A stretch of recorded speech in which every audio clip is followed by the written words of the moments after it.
Agosta, 6609 Brigham Street. Need 12 o'clock on this. Thank you. Right, 6609 Brigham Street, Dayton, Agosta. I'm going to say what I'm going to say, and then I'm going to be saying goodnight to everybody.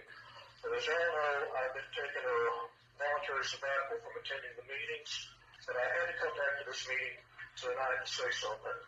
And it goes right along with what Ms. Alkamp said earlier. I'm in agreement with her. I find nothing wrong with the deputy attending the planning board meetings in case a disturbance happens.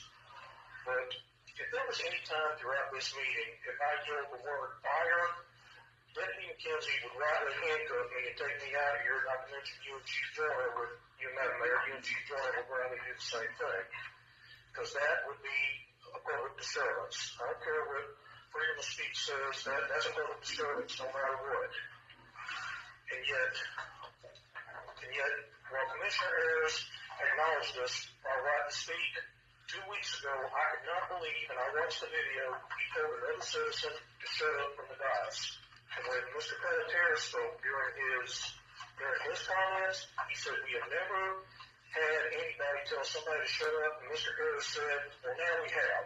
Well, I'm sorry, that is a dangerous precedent that must not be set for this city council and for the citizens here, because if that was to be allowed, we in the audience would probably tell all of you to shut up if we said something, or y'all said something we disagreed with, or all of you could turn around and tell us to shut up.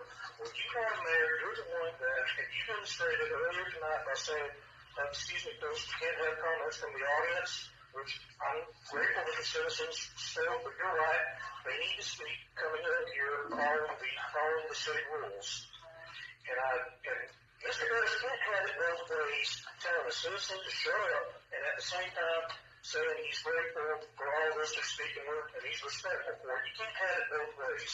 And as somebody who served our country and retired as a major in the Air Force who fought for our country, I say shame on him for what he did. And he owes the city council, he owes the city citizens an apology. Anything between he and Mr. Hall, that's between he and Mr. Hall, and I'm not speaking for Mr. Hall.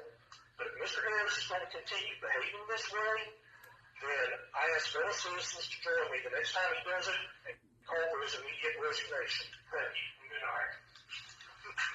Would anybody else like to speak? I'd like to comment on that. Okay, Sounds go like he's ahead. running for office again. But Mr. Hall was out of order. He just insulted the mayor, and I could not believe he would talk to a woman that way to start with. And the second he did that, I let him finish his 3 minutes. His 3 minutes were up.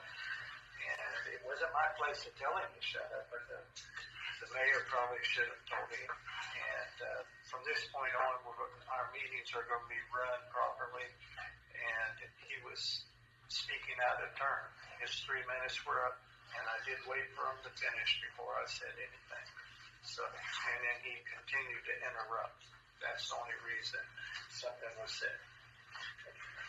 Would anybody else like to speak?